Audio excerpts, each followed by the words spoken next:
Viewers, আশা করি সবাই ভালো আছেন। আমিও ভালো আছি। আরেকটা নতুন ভিডিওতে একই জায়গায় দাঁড়িয়ে ভিডিও করতেছি।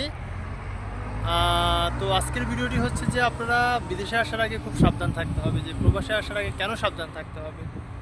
ভাই, দালাল আপনাকে অনেক মিষ্টি কথা বলবে। আমি কথা না বাড়িয়ে ভিডিও শুরু করলাম। দালাল আপনাকে অনেক মিষ্টি কথা বলবে যে একটা ভিসা আছে, দুইটা ভিসা আছে, আসবে কি না, 3 মাসের ইকামা দিব, কাফেলা করে দিব। হ্যাঁ, তো আপনাকে আনার পরে আসলে সাপ্লাই বিক্রি করে দেবে। বিক্রি করে দেওয়ার পরে কাফেলা হলে হলো, না হলে নাই। কাফেলার ব্যাপারে সে কোনো তথ্য কিন্তু জানেও না। আপনাকে জাস্ট বলবে কাফেলা করাবে কিনা, এই বক্কর চক্কর নানান কথা।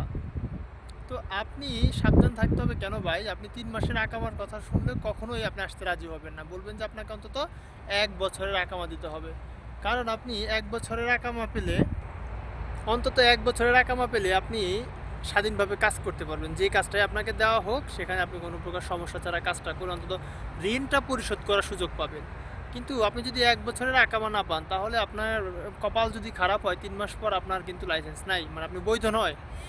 সেই ক্ষেত্রে আপনাকে নানান সমস্যার সম্মুখীন হতে পারে, পুলিশ থেকে শুরু করে এভরিথিং। কাজের জায়গায় আকামা নেই তো কাজের ভ্যালু নেই। তো এই দালাল চক্র আসলে এদেরকে যে কী বলে আমি সম্বোধন করব, ভাষা খুঁজে পাচ্ছি না। এরা দেশের মানুষকে বোকা বানিয়ে লাখ লাখ টাকা হাতিয়ে নিয়ে, হ্যাঁ, মানে কী যে করে সেটা বলার বাইরে।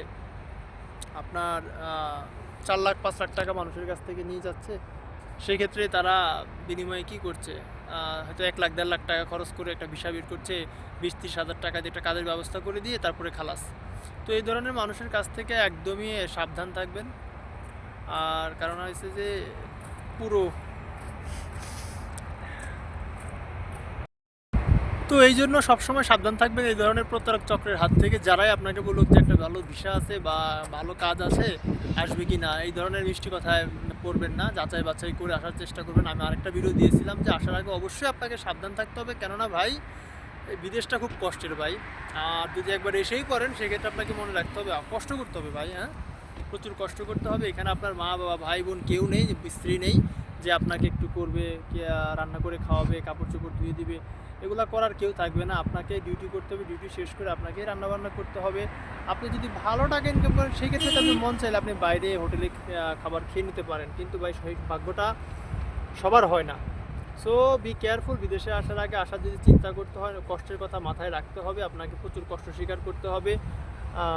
যে কোনো কাজ করার জন্য প্রস্তুত থাকতে হবে। আর হাতের কাজ জানা থাকলে ভালো। আমি হাতের কাজ জানি না, আমার মতো অবস্থায় পড়েন না। হয়তোবা আমি আরও বিভিন্ন ভিডিও বানিয়েছিলাম, সেগুলো খেয়াল রাখবেন যে বিদেশে আসার আগে আপনাকে কোন ভাষাটা দক্ষতা থাকতে হবে।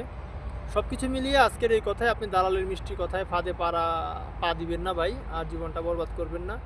হ্যাঁ, অন্তত 1 বছর বা 15 মাসের ইকামা নিয়ে তবেই বিদেশের মাটিতে আসার জন্য চেষ্টা করবেন। আপনি হয়তো তখন বিভিন্ন সুযোগ পাবেন। ইকামা থাকলে বিভিন্ন কাজের সুযোগ পেতে পারেন, কিন্তু ইকামা নাই, লাইসেন্স নাই, আপনি একজন অবৈধ প্রবাসী। আমার নিচে দেশে খেয়াল করুন না, আইডি কার্ড না থাকলে আপনার কী অবস্থা হয়। ঠিক আছে, সবাই ভালো থাকবেন, আমার চ্যানেলের পাশে থাকবেন। আমি বিভিন্ন ভিডিও দিয়ে যাব। ধন্যবাদ সবাইকে।